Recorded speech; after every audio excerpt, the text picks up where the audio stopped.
I'll do brief introductions, and then I'm just going to do name and title, and then I'm going to ask these guys to introduce themselves because they'll do a better job than I will.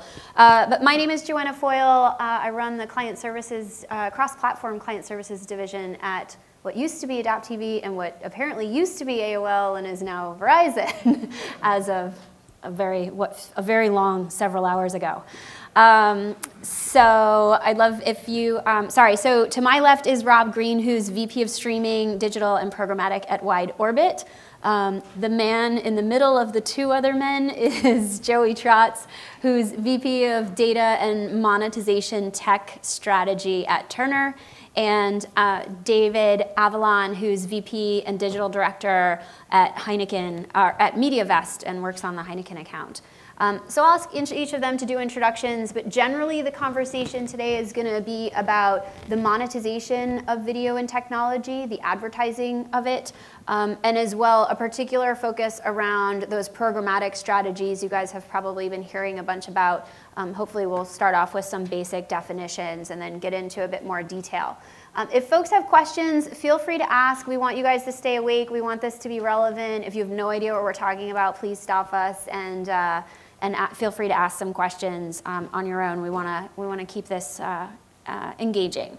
So I'll start. If you guys could each just go down the row and give us, I took care of name and title, but maybe just a little bit more about what you do for the organization and your first memory of a programmatic something. Okay, well, I'm Rob Green, a VP of Streaming for Wide Orbit. Wide Orbit is a company that's invested in both audio and video, both in linear and digital. They acquired the company I was running last summer, which was called Abacast, which built a streaming platform and a monetization platform for the radio space. And the radio space, in some ways, is a little ahead of the video space in terms of monetization. So the first discussion we had around programmatic was about 4.5 years ago. I actually didn't know what the word was. But we built a trafficking system, and the trafficking system was to enable multiple parties to transact inventory that our customers had made available.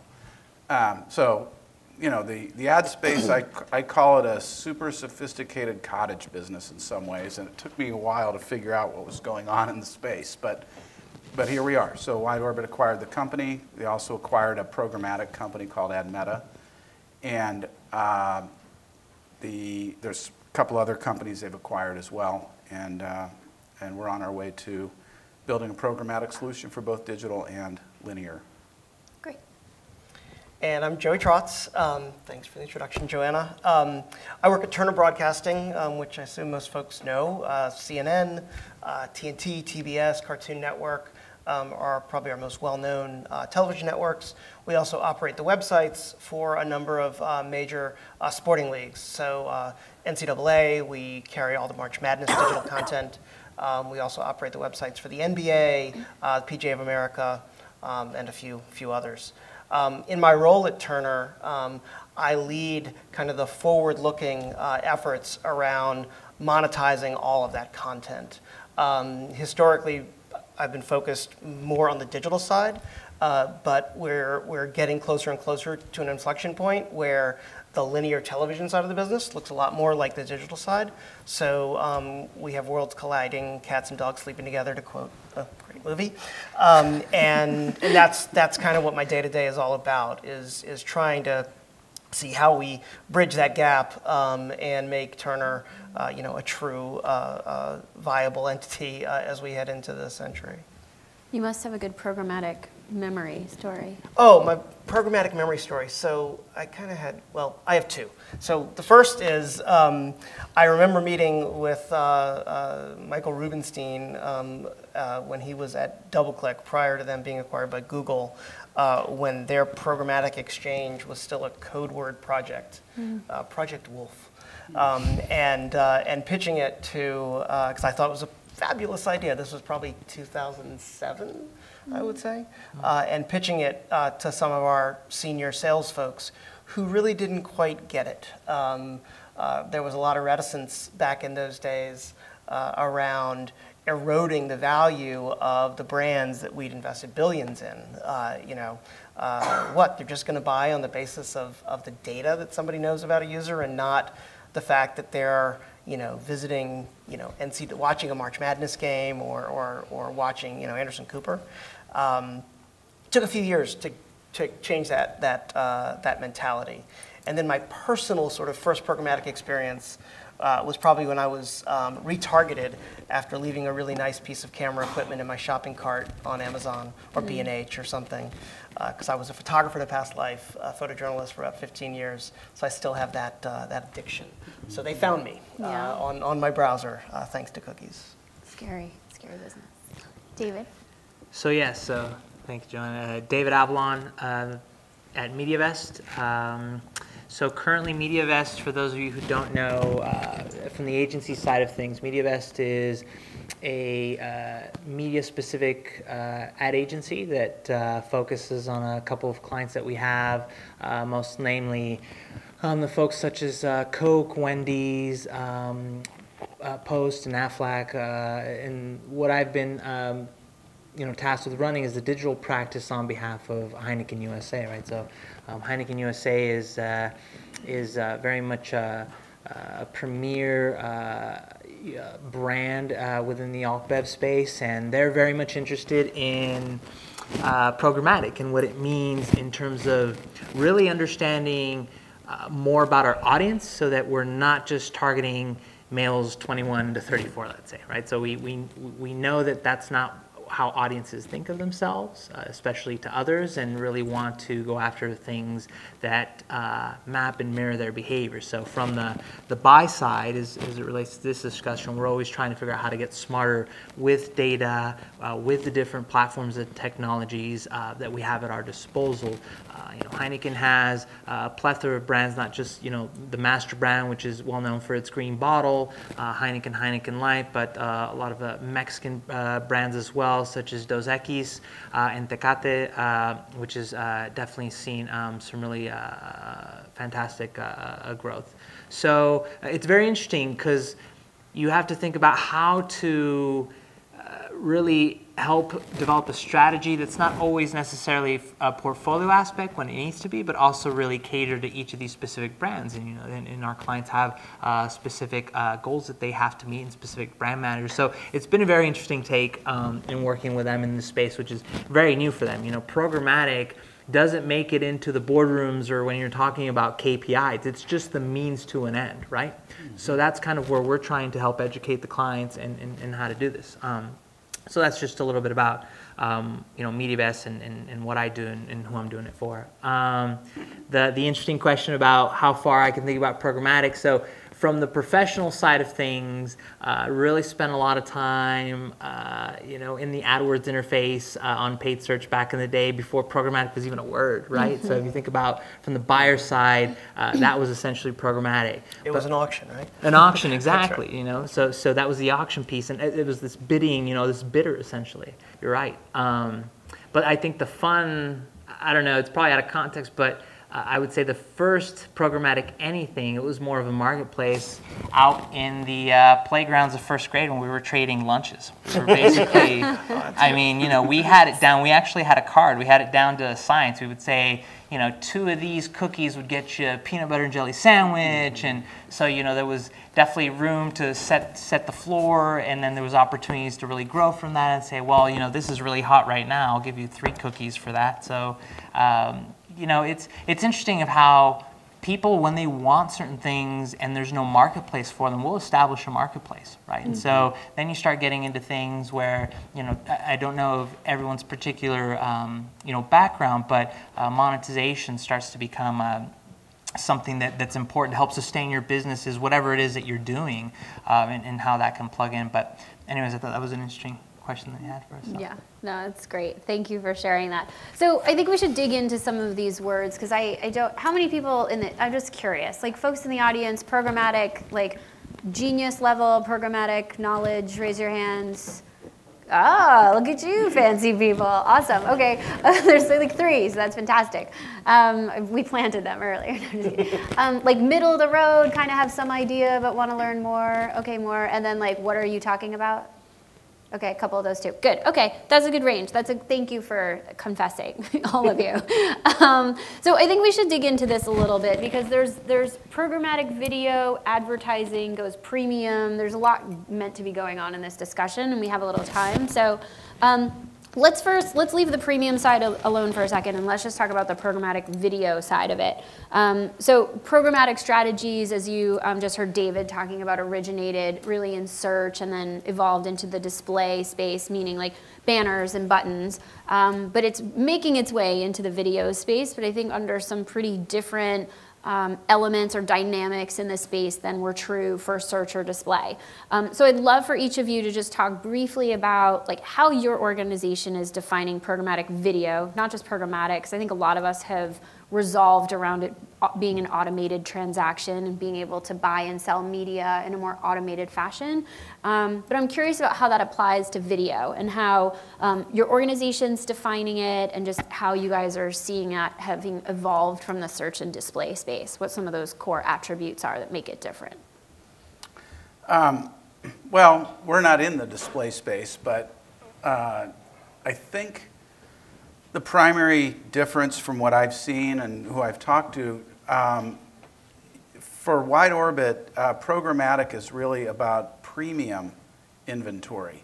So it's not, and I should just explain, there's an enormous amount of display inventory. So much display inventory compared to audio and video that it made sense to automate a lot of this first. And programmatic's really about automation, some of which also was put up for bid and auction, but all programmatic's not auction content.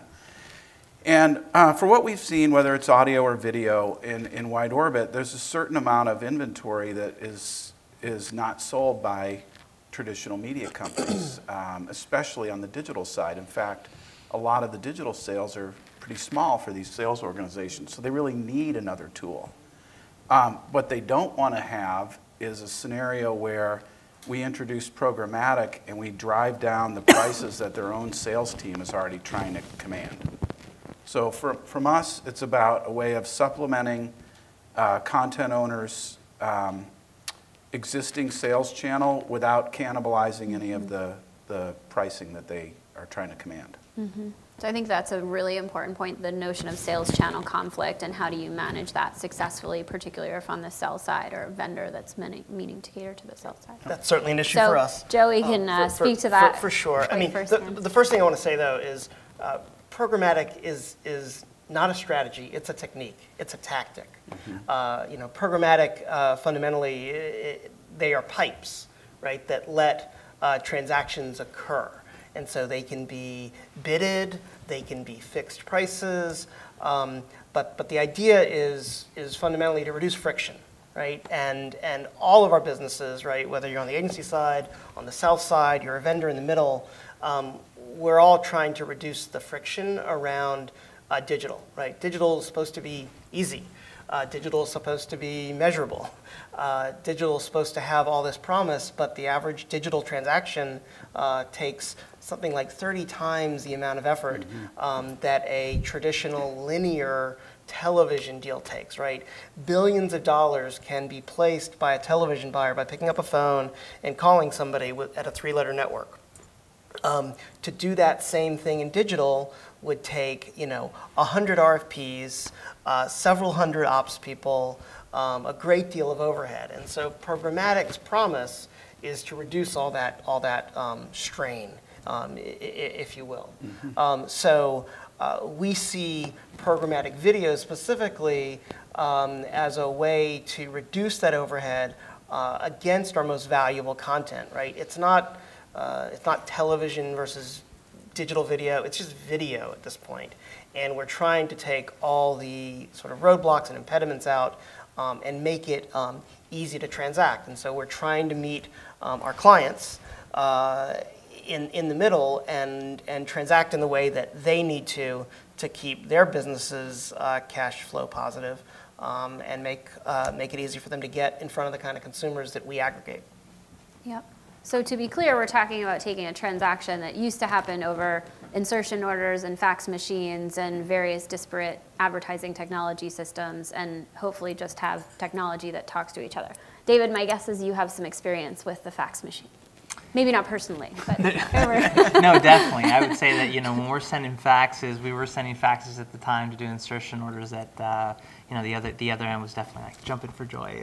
That was kind of the virtual handshake, right, in terms of the deal's done, right? But I would say if I could give it as a one-liner in terms of, you know, the belief that we have as MediaVest, as a media agency, is that the programmatic space, it is a technique, very much so, but it really is how do we start to really understand what the value is of what we're giving to our clients, right? So the value we were previously giving was, these are the impressions that you got. You got, you know, hundreds of millions of impressions that reached eyeballs, right? And that was the standard, that was kind of the standard de facto thing that you could go back to.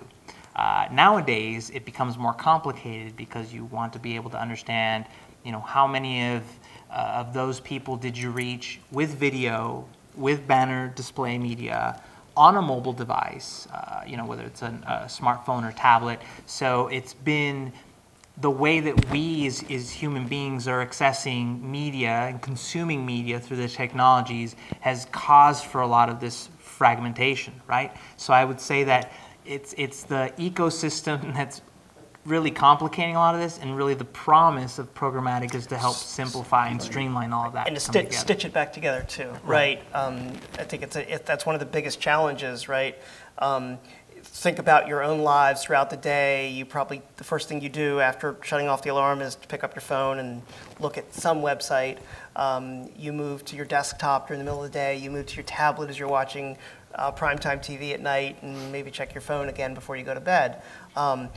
That's a huge amount of fragmentation, not only in the media destinations you've visited across the day, but the devices you've been on and your mindset, right? Not to mention your location. So programmatic, one thing I was going to say in my response to your question was that programmatic also implies the use of data, if not for targeting, at least for insight. And so all those platforms or all those sort of mindsets that a consumer, we go throughout our day, start to become signal that an advertiser wants to understand, wants to see, so they know that they're reaching the right kind of people at the right time. Mm-hmm. And so we're getting into the discussion I want to next move to, which is the premium concept, right? Like premium is certainly one of those things that's increasingly in the eyes of the beholder. I think the traditional definition is, you know, the latest episode of Modern Family, no offense, or live CNN TV.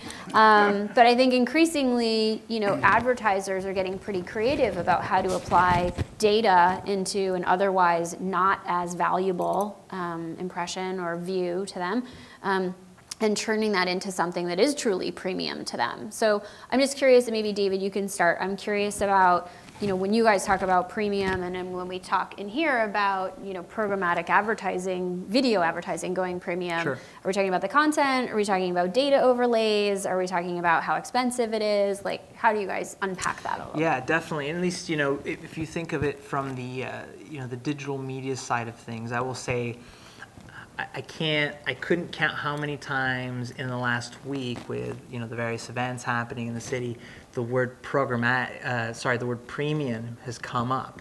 And just the word itself, to imply that there's premium inventory is thus saying that there's not so premium, not a lot of high quality inventory. I think that a couple of things really factor in. One would be just the definition of premium for you, right? So I think that our definition of premium on Heineken, let's say when we're working with Heineken as a client, as an upscale a brand, you would probably associate Heineken with the, you know, the ESPNs of the world and things like that. Maybe less so on a site that might have 1,000 users, right? But that's quickly shifted, or it can shift, right? Because as long as our user is there in a format or on in an environment that's safe for the brand, and that's something that, again, the programmatic platforms of today can really provide us, right? Previously, it was, yep, this site is saying that they're going to run in this section, and we can track impressions, but we just had to take their word for it. Not that they were trying to pull one over us, but there was no third party to validate how much, let's say, the value of that, and if it really was premium. So again, I would just quickly say that premium for us is as much as the content as is the quality of the site, but I would also say even things like player size, right? I could be on a fantastic, very relevant website, but if the player size was so small that you really couldn't see the richness of what we were trying to do, then that, I would say, that factors in as well. So. No, it's great. Joey? So premium, Turner is all about premium.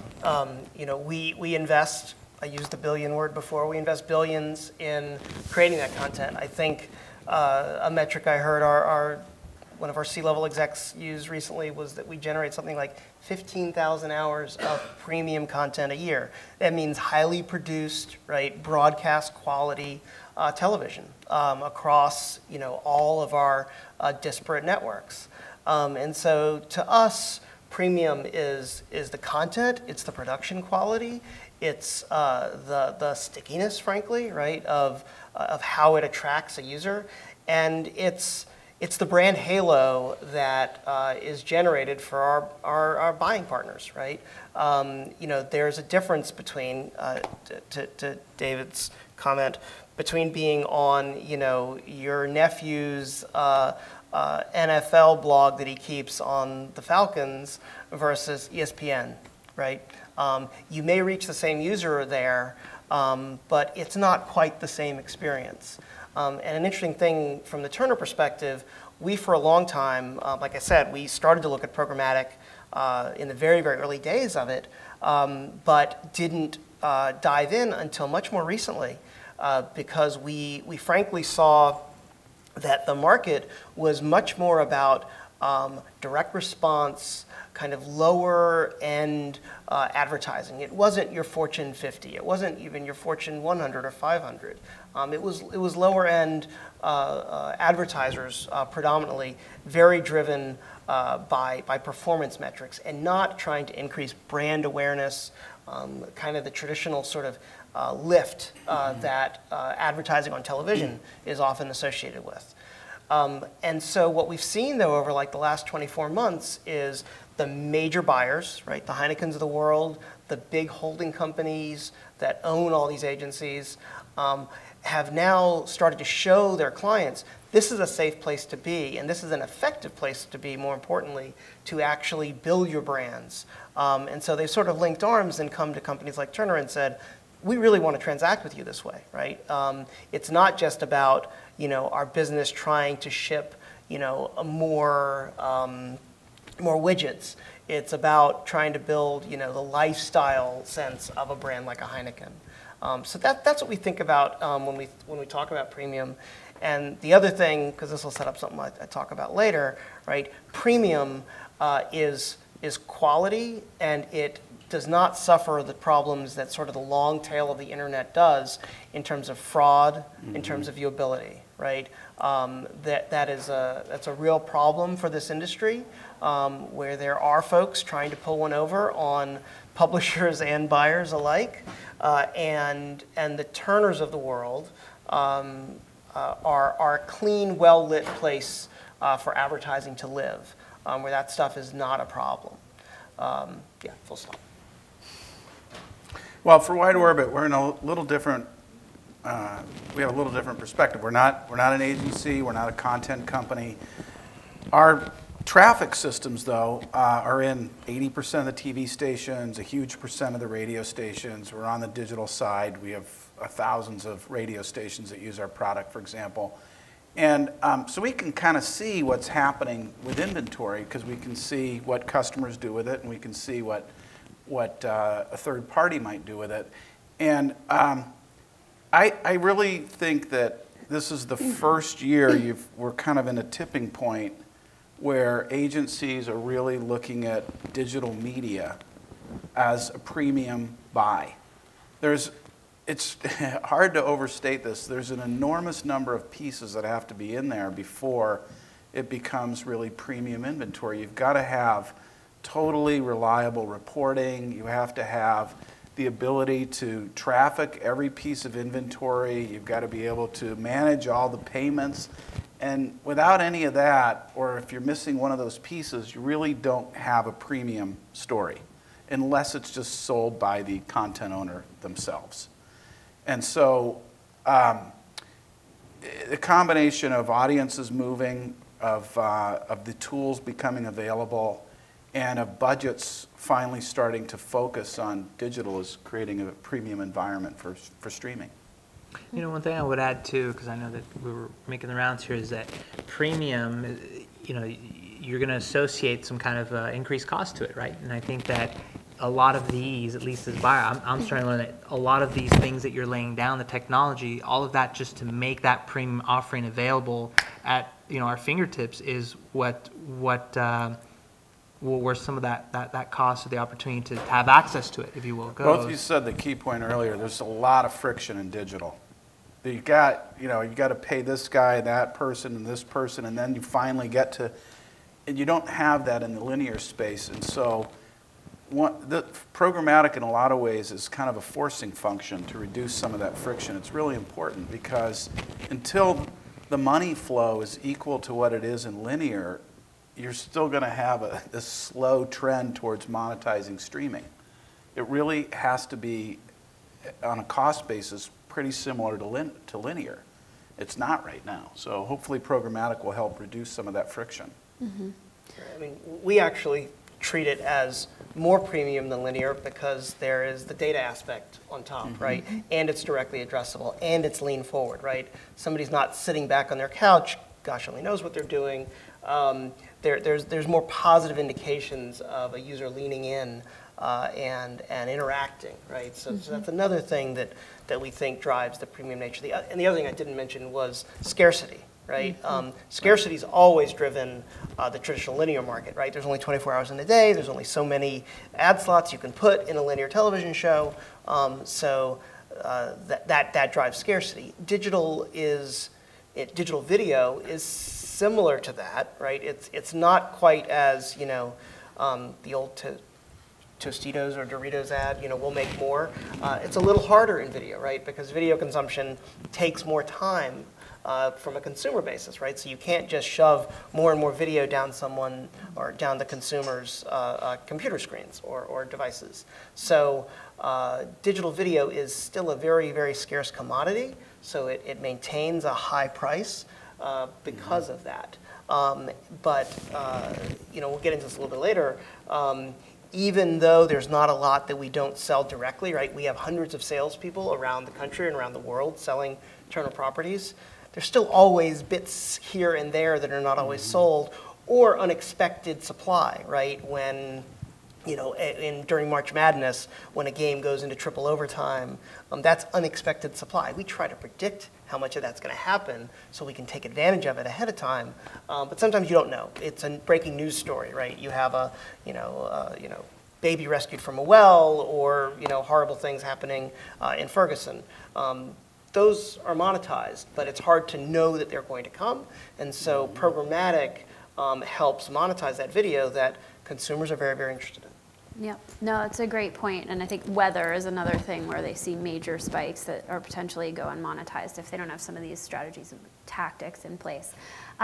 So it's a little ironic that we're talking about all of this fairly advanced video types of stuff when in a week where we're going into the upfronts, right? And we've just come off of the new fronts.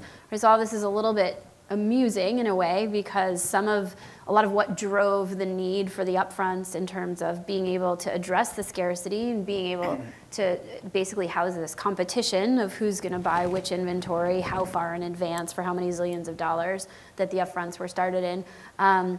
You know, there's still a place for them in TV, and increasingly there's a place for them in digital. So I'm curious what each of you, and maybe Joey, we'll start with you because I know your upfront is tomorrow, but upfronts, new fronts, no fronts, like what have your interactions with these events been this week, each of you? We're firmly in the upfront camp and have done upfronts for many, many years. And it might be helpful to level set for everybody what the new fronts are. Everybody here know what the new fronts are? Why not? I explain it. Yeah. I would no. explain it. Okay, so the new fronts are a relatively recent phenomena that sort of the digital ads industry. This organization called the Interactive Advertising Bureau, IAB, created along with, I think it was actually Starcom. I can't remember which agency kicked it off. You have to say MediaVest. MediaVest, sorry, I'm sorry. Yeah. But it was an effort to bring together digital original content and offering that up as a similar kind of scarce commodity as the television upfronts, right? The television upfronts are when the Turners of the world, the ABCs of the world come to the market and say, hey, here are all of our new shows for the coming year. We have, 1,000 spots. It's not really 1,000 spots, but we say it's 1,000 spots that you can buy between January through September of 2016. They're going like hotcakes. Tell me what you want to buy now, because somebody else may come and take it if you don't.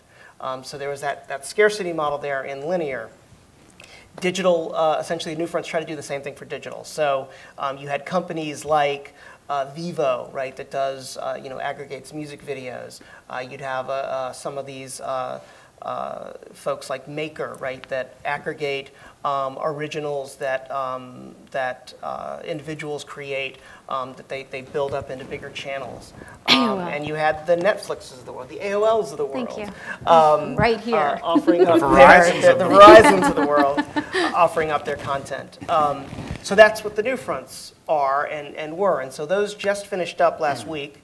But at Turner, we've made a very conscious decision to not participate in a, quote, new front, because we treat our offering as one, right? I think the slug line is one Turner, right? Actually, for the first time ever, all of our networks are presenting together tomorrow, instead of having sort of separate events for each network, because it's all about that scale, right? And that scale comes from, whether it's on this device or it's on your television screen. So we don't want to separate digital from linear in that way. And so I started to mention earlier that programmatic is very often all about data, and kind of what we see our upfronts becoming, and we teased this early this year in some news that came out of CES. Turner's really trying to work on offering data as a currency in all screens, right? So currency in television has been Nielsen for 50 plus years, right? Television and digital has been all kinds of things over the past 20 years. We want essentially to offer that same kind of flexibility in linear television. Lots of big data, lots of science, lots of Hadoop clusters to make that stuff work. But that's what we're doing. So if Heineken wants to buy not on the men 18 to 24 demographic on Adult Swim, but they want to actually buy households that have bought competitive adult beverages to Heineken in the past 6 months, according to Catalina and like your Kroger shopping cart, we can do that. We can run advertising in the slots on linear television where the propensity for those people to show up that fit that criteria our index is much, much higher than it does anywhere else. So the upfront, the new front, that whole combination to us, as we go forward with our business, it's all about bringing that sort of digital sensibility around data to the TV marketplace. I'll jump in here real quickly because what I can't get out of my mind is, again, you have the upfront, which is you have a limited set of advertising inventory that you want to be able to sell to advertisers with that quality content, right? With the new fronts, it's the angle to the new fronts is we have this content, we have these great ideas if you want them. The great thing about upfronts is they've at least in terms of the pilot is already done. They can cut you a fantastic trailer. It's like, that really looks exciting. Yes, we want in. With the digital stuff, I think for my clients, it's a little bit more risky. It's like, kind of, I saw this thing at one of the upfronts. I won't mention what, but I saw the content, and you get this feeling of that looks interesting. I just don't know, but you still want me to double down and really buy into that. You at least, and I think the upfronts like that as well. You anticipate that based off your history, you've got a lot of analysts and teams to be able to predict ratings, right? Digital is much much less than that, because with digital is we don't have that history of, okay, we don't have ratings. I can't say, how many people are going to watch this other than if we start driving traffic over to it. The other thing is, and if you don't mind me asking too, because I think this is very interesting, is that we're here in this room today because we're talking about programmatic and all this premium inventory. One of the challenges that we're finding as an industry is that I love and I want all of this premium inventory for our clients. And what's happening is that at least the top premium stuff, that stuff isn't being released in a programmatic fashion, right? To automate, I think historically you would say, well, whatever's left over and whatever we didn't sell, we'll release into the marketplace. But I know that's quickly changing. Yeah, right? I mean, I'd say, right, so, and this goes back, actually, we've been doing it for a couple of years, right? The upfront conversations have moved to include video, right, and now very much include the asks from you and your peers to say, hey, we want that upfront commitment we're making to you in digital, we want such and such % of it to transact programmatically. So we both benefit. We know you're going to spend, and you're going to have access to premium inventory. So especially when there's a data overlay, right, when you want a Nielsen OCR, a ComScore, VCE. Oh, I'm using acronyms. Do I owe $5? Mm-hmm. Yes. Sorry, we talked about that earlier. End of year. For those who don't know, OCR and VCE, those Nielsen online campaign ratings and ComScore, Validated Campaign Essentials, right. Yes, are essentially demographic benchmarks where ComScore and Nielsen, big ratings companies say this is the kind of audience that consumed a specific piece of content. And so over the past couple of years, buyers have started to ask to transact that way. And now that went from like 0% 2 years ago, probably 80% of our video now transacts under that kind of measurement.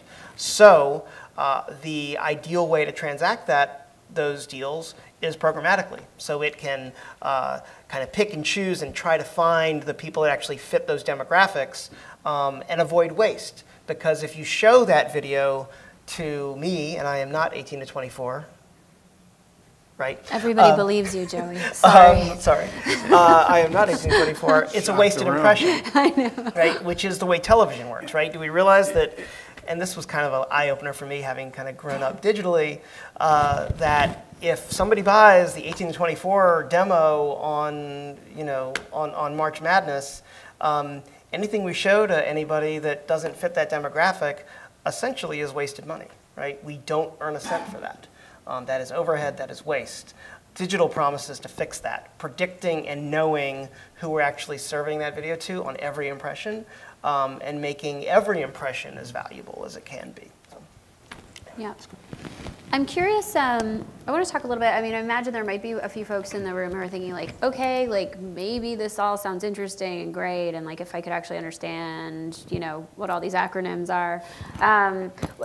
How have you seen organizations evolve to actually take advantage of some of this technology, data application that's available to them? I mean, I think, 2 or 3 years ago, it was like, oh no, we hired a programmatic guy, we're good. We got this.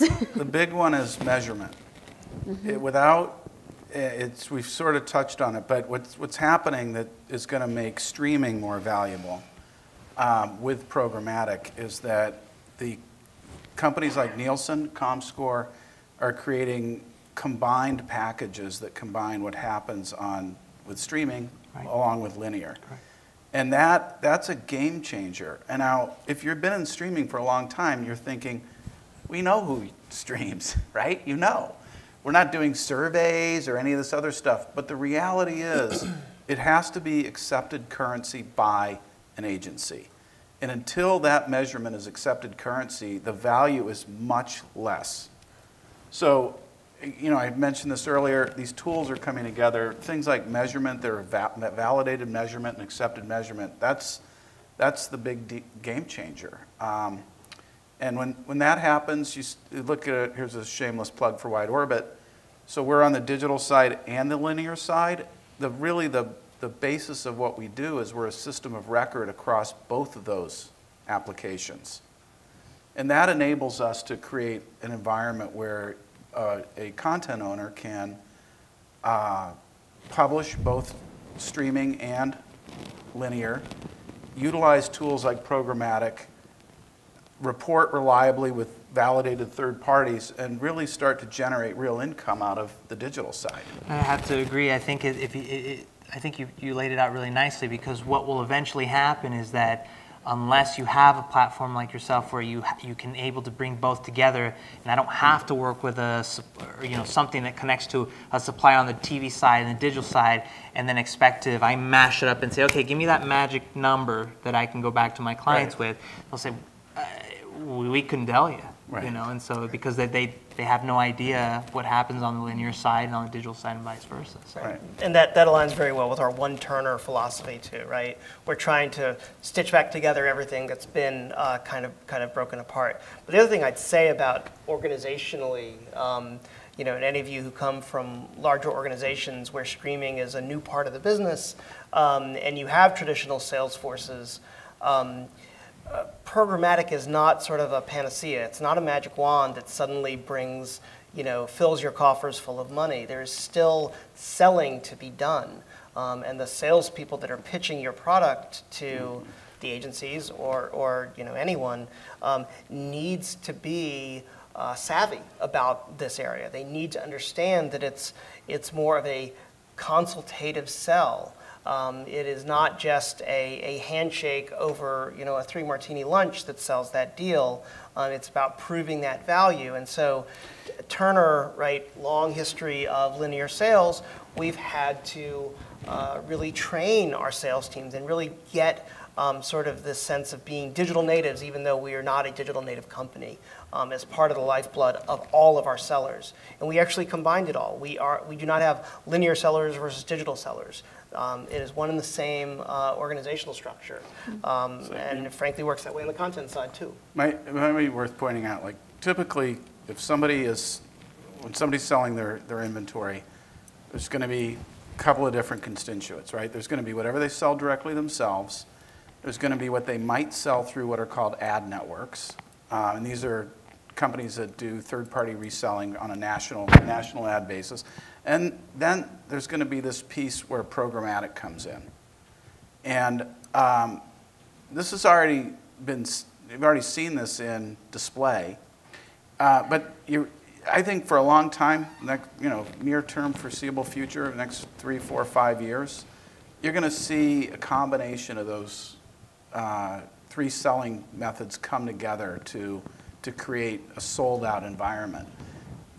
What we've typically seen with digital is that a broadcaster is going to sell less than 50% of their own inventory. And so you have to make up the rest of that with these other tools. Now, what the advantage that Programmatic has is that Programmatic can be on the desktops of media buyers, hundreds of media buyers, in a way that a sales rep can't be there. So you just couldn't employ that many salespeople. So it's really important. It shouldn't be a threatening tool to a sales force. It's typically going to be in places they're not already in. And it could even help facilitate their sale in a lot of ways because it can reduce some of the friction involved. You really have to rely on automation. I mean, I know that it's inherently part of this discussion, but we haven't really used that word. But a matter of fact is, the good programmatic tools out there can really automate on the fly. I mean, you were exactly right. I was literally this morning in between emails, just checking the pulse of things, and just went into what's called a demand side platform and making sure that the inventory is running smoothly. And then I look at something that's red that's not supposed to be red, it's supposed to be green, and okay, no, that's fine because that's already ended, right? So I'm seeing more green than red, so that I can immediately see the health of the campaign. And I have to tell you, over the course of 4 to 6 weeks, the brand health that we've been seeing across portfolio for Heineken has been fantastic and phenomenal. No visibility whatsoever had we not had these tools. So I think that a lot of times we can take the tools for granted because yes, it gets intense, and you have to really be a professional in this field and really get a grasp for it. But the visibility and the flexibility that automation provides you, I mean, it was not what we were doing 12, 18 months ago. And it's just completely forced us to rethink how we're really become these traders of media and really doing this for our clients. I would just add, just real Of course. briefly, that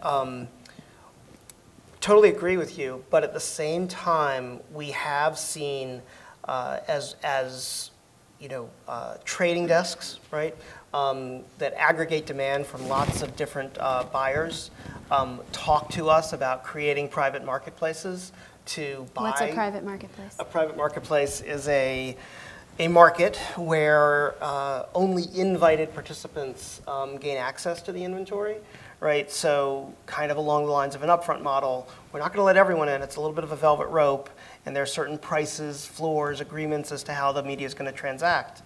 And it takes a fair amount of effort to do that, right? It's automated, but there's still a lot of manual labor to make that automation happen. And the challenge we've seen is that those buyers at the desks, they need to understand, well, what are these brands? I mean, CNN, they all know.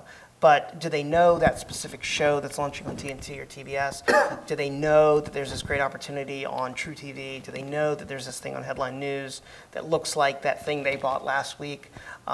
So we still see a need for there to be sellers, right? This Sure. is programmatic is not about the end of Mad Men. It's not a replacement strategy, it's augmentation. Right. That's right. It augments it. It's another quiver in their arrow in their quiver. Yes, thank you. What a lot of ad networks will want exclusive inventory that the content owner can't sell all of, and then they go out and package up the inventory and sell that.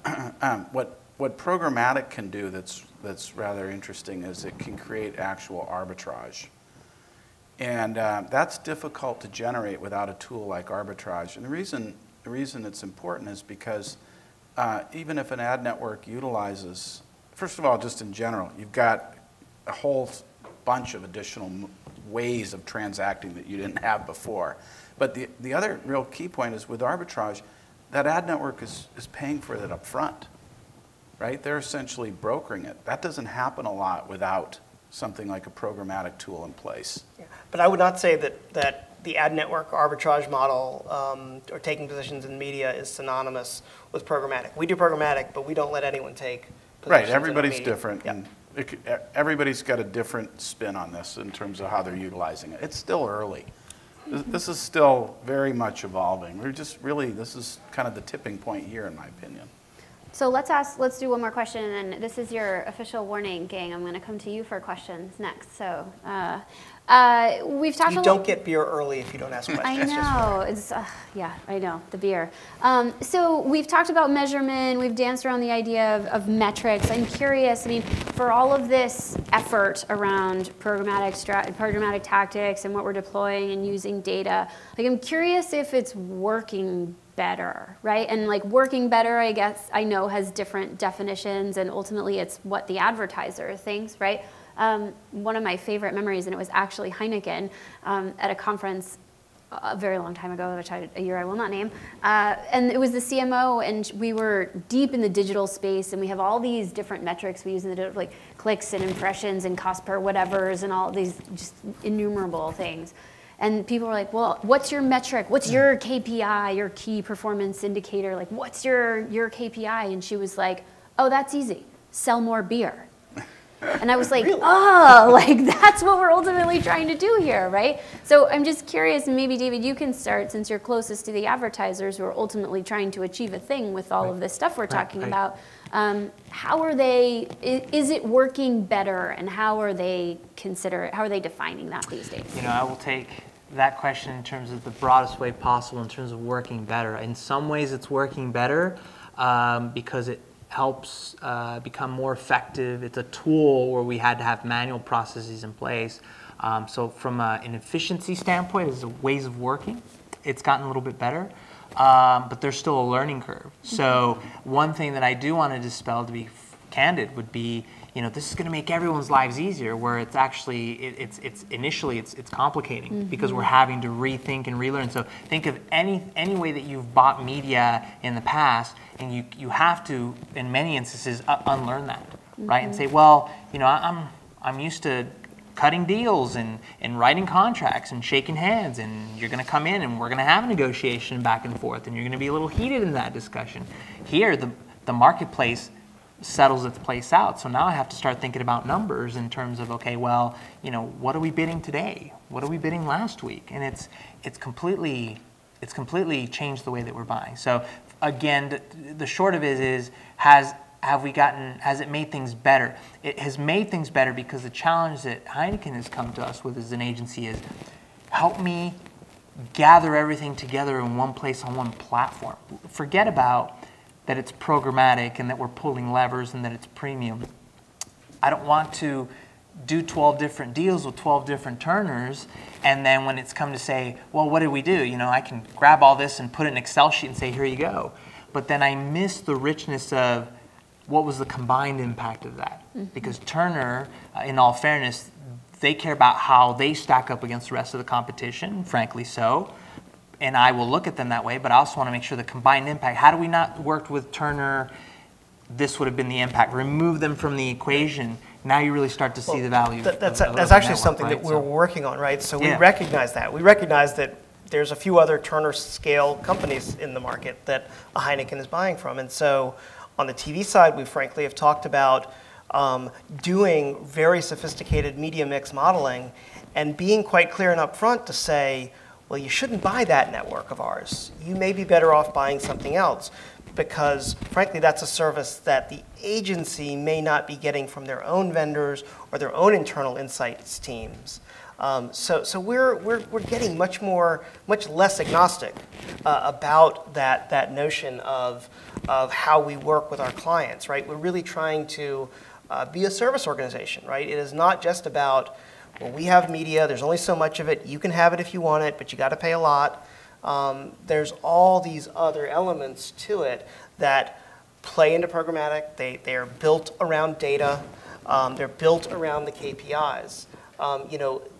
It wasn't a coincidence that I mentioned like shopper cards and actual sales in stores, because if Heineken wants to buy on that basis, well, we've got to be ready to do that. And that goes to the automotive industry, that goes to the travel industry. Everybody's got a sales KPI at the end of the day. Mm-hmm. They may also have, wanting to make sure that everybody in the world recognizes the green bottle, but they also have sales. So we try to play at both ends of that funnel. Somebody said the funnel's dead, I'm not sure.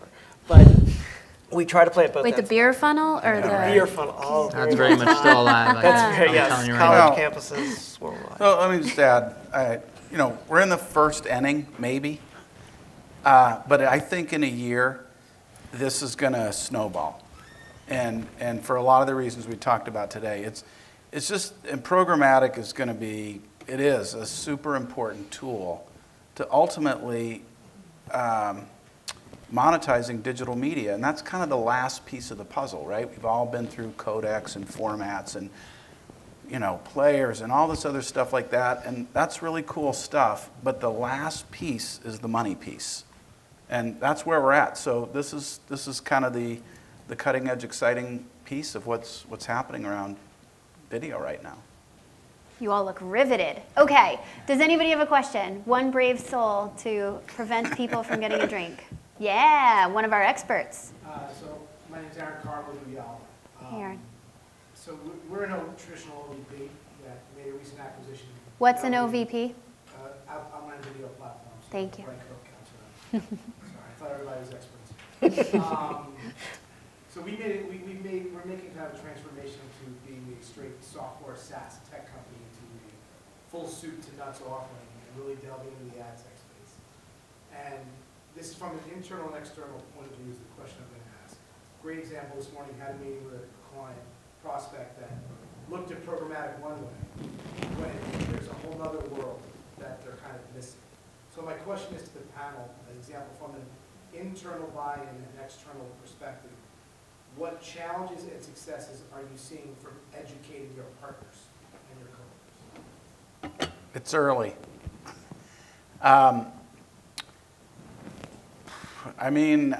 Probably the thing that's kind of the hardest is there's been this sort of display legacy around how displays worked. And like I said, I just don't see audio and video playing out quite the same way. I'm not sure why, but that's just how I feel about it. So I think there's a little bit of nervousness. There's a lot of education to do. What does this really mean to me? How's it going to impact me? What happens to our sales force? But at the same time, like I've said, budgets are shifting to digital.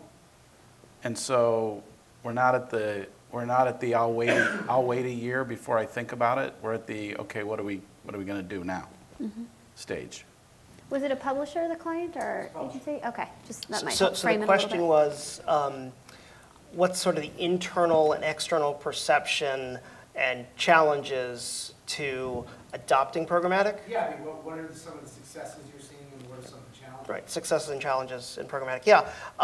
So like I said earlier, Turner was sort of a poster child for not doing programmatic in digital up until about 18 months ago. Our focus was very much on the branded sale, the contextual sale, right? If Heineken is sponsoring the NBA Finals or March Madness, right, that they're sponsoring it soup to nuts, right? They're embedded in the television broadcast, they're all over the website, they're on the scoreboard, they're on the fantasy game, they're everywhere. And we weren't cherry picking, Bud Light buyers for them to convert, right, as a subset of the audience. Because we thought that would be, well, anybody could do that, right? You could find that Bud Light buyer anywhere. That was, I think, a little bit of a failure for a while because we probably let that go on for a little too long. That attitude that it was all about the brand experience to the exclusion of, air quotes, programmatic. When in reality, and I think we turned this into a success, we saw the market start to turn, and we saw the big brand buyers say, that's how we want to transact. And we went from sort of 0 to 60 very, very quickly in servicing, our long-term clients and increasing spend. As soon as we turned on those programmatic channels, whether it was in display or video or mobile, huge demand materialized overnight and quickly became a very material part of our business. So I think we took something that was a little bit of a negative and turned it into quite a positive, and it is a big area of growth for the company, whether it's digital or eventually it's going to be linear television as well will be programmatic. I would just say too, I worked at Freewheel before, Adapt TV and dealing with publishers. A lot of times, Joey made a couple of great examples earlier of like the tip of the spear with them oftentimes is what of your inventory are you not monetizing today? Are you not making money from, and why, right? Is it oversupply? Is it undersold? Is it, are there spikes in inventory? Like, what are some of those dynamics? Because publishers at the end of the day, of course, always want to make more money, like the rest of us, right? So if you can start diagnosing with them what's driving some of that under monetization, that's usually a good end to start then helping them think through how do they best use some of those tools. I don't want to run too far over, but if people are, just want to sit with us all night, that's super. Is there one more question, or should we turn you guys loose on the gin and tonics and Heinekens? I do. Sorry, gang. This goes to Louis from Turner. You said programmatic gives you a higher premium, an opportunity to sell at a higher premium. But I see others in the industry who think programmatic is a race to the bottom. So can you define exactly how you see you can position it as a premium opportunity? Yes, so I think video is sorry, just to repeat the question. sorry. Sorry, I forgot last time. You remembered for me.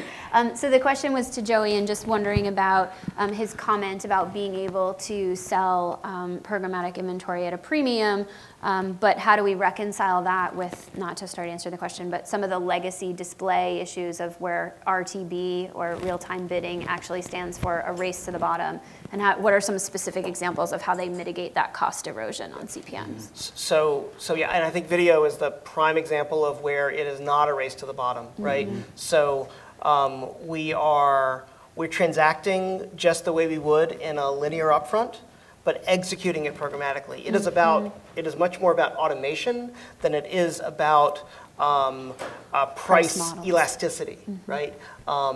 There are some areas where there may be price elasticity that we accept because it's overage, it's a spike in traffic.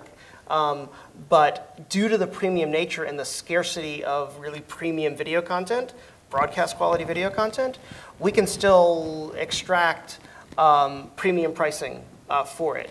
The other way that it's quite premium is that programmatic kind of opens the channels, greases the skids to really make data a really foundational part of the transaction. So the advertiser's data can be brought to bear against the transaction, kind of a bring your own data concept.